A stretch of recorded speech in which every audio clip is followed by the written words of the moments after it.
Hey everyone, Scott here to discuss The Shape of Water, starring Sally Hawkins, Michael Shannon, Octavia Spencer, Doug Jones, Michael Stolberg, and Richard Jenkins, and directed by Guillermo del Toro. Now before I get into this review, two things.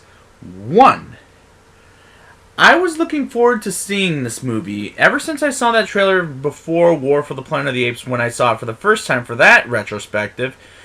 And well, my opinion on it, well, we'll see how that goes. And number two, I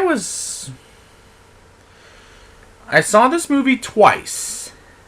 And I remember both times, there were times where it disturbed me, wherefore it was graphic, but I'll tell you more about that when I get to the review. And Guillermo del Toro wrote the story, wrote the screenplay with someone, and directed it. Is really brilliant for the guy. So let's get into this review, shall we? I love the opening narration of Giles, who played with a great performance by Richard Jenkins, who I ironically know from Step Brothers, that Will Ferrell comedy with him and John C. Reilly. And he delivers a great performance, and so does our main protagonist, who I'm going to talk about probably right now, Sally Hawkins as Elisa Esposito, who's a mute and only speaks sign language, and she gives a fantastic performance. And I really, really hope she wins the Golden Globe, the Oscar, and a whole bunch of awards, because she's great in this movie.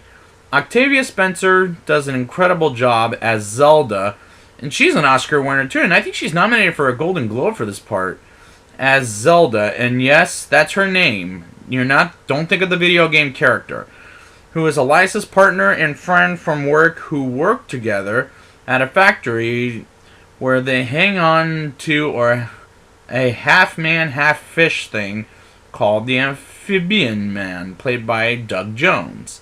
I also love the score in this movie. It's so fantastic. It sounds very underwater at times, and also it sounds French. I don't know if this movie was filmed in French, but I gotta look into that. I also like Giles, the neighbor character, and Elisa sometimes watch TV together, and they learn to tap their feet like they do back in the 1960s. This movie was set in the 1960s, and I didn't find that out until before I saw it my second viewing. I thought that was a great scene of them together, in my opinion. Dr. Robert Hofstadter, or as they prefer to call him for Russia reasons, Dimitri, played by Michael Stolberg, is a great character for what he does in the factory versus the Russians. And yes, there's a subplot about that later. I'll talk about later.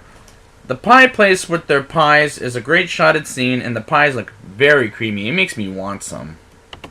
Strickland, played by Michael Shannon, is a very weird character, but because when he introduces himself to Elisa and Zelda while they're cleaning the restroom, and he takes a leak in the urinal in the second scene, or actually that was the second scene. The first scene was where we got introduced to him, where he brings the Amphibian Man in. But the third scene we see him in the movie, he loses two of his fingers. And I thought, ooh, that looks like very fucking painful. But Michael Shannon does a great job with the character, I felt. Giles is an old painter, who paints for a living before he retired. Or I believe he got fired, but he's really good at painting art. He's an artist, at least. I love the creature Doug Jones plays in this movie. He's a fish-out-of-water character done right.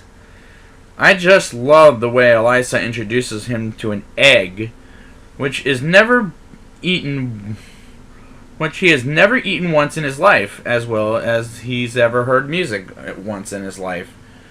I adore the cinematography, and I really hope it wins the Oscar for Best Cinematography, because this movie looks absolutely fucking beautiful. I'm gonna just say it now. It just looks very beautiful. Elisa finds out Strickland is torturing the Amphibian Man with the electric stick, and he's a creature underwater. And the longer they had him captured and tortured for General Hoyt, the more I felt bad for him, the Amphibian Man. I really don't like the character of General Hoyt because he's the careless, self-centered prick who wants the amphibian man dead when Elisa wants to save him from those who are torturers. Del Toro does a great job with the characters, I felt. The Russian subplot is they want the amphibian man dead for themselves. It was a weird subplot. Strickland buys a teal-colored Cadillac, and that's a very nice car for the movie set in the 1960s with a good-looking Cadillac. And the cinematography, too. What am I saying? Giles, Elisa, Zelda, and Dimitri, as they all find out they work together on getting the amphibian man out of the factory, and that scene really made me fucking nervous because I really didn't know what was going to happen to those characters, but I'm glad they got the amphibian man out of there before he's dead. And luckily they put salt water in there in the bathtub of Elisa's later on in the film. The scene where the amphibian man eats the cat named Pandora, which made me think, "Aw, this is so sad," and it fucking disturbed me for hours after I saw the movie the first time, let me say.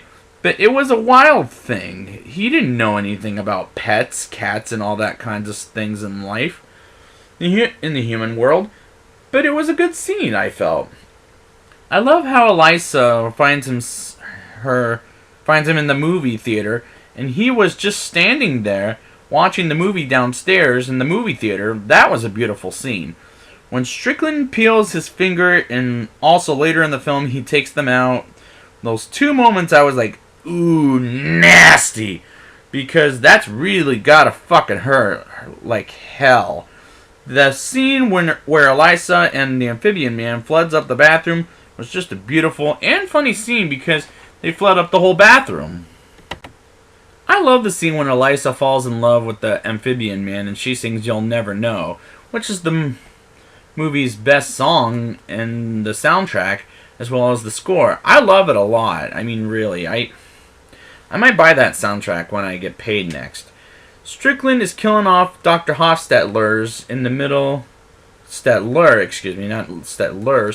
In the middle of the sand before the Russians kill him off. Strickland kills off the Russians first, and now kills Dimitri, and he talks about his favorite candy. Was a very well acted scene. When Strickland asks Zelda, "Where's the amphibian man?"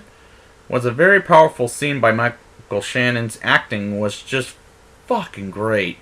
Elisa takes the amphibian man to the water, and Strickland shoots Elisa and the amphibian man dead, but the amphibian man is alive after Giles hits Strickland in the head, and then the amphibian man kills Strickland with a bloody neck. And he takes Elisa to the waters, so both he and Elisa become alive, and Elisa turns into a half-human, half-creature like him. It was just a beautiful ending to a beautiful movie. Let's just get to the rating, shall we? Anyways, time for the rating. I'll give this movie a 9.2 out of 10. This is such a beautiful movie with a good love story, and the acting here is brilliant. And I'm planning on buying this movie on 4K Blu-ray for its cinematography. I love this movie. I hope it wins some awards. And great job, Guillermo del Toro. Let's hear it from him.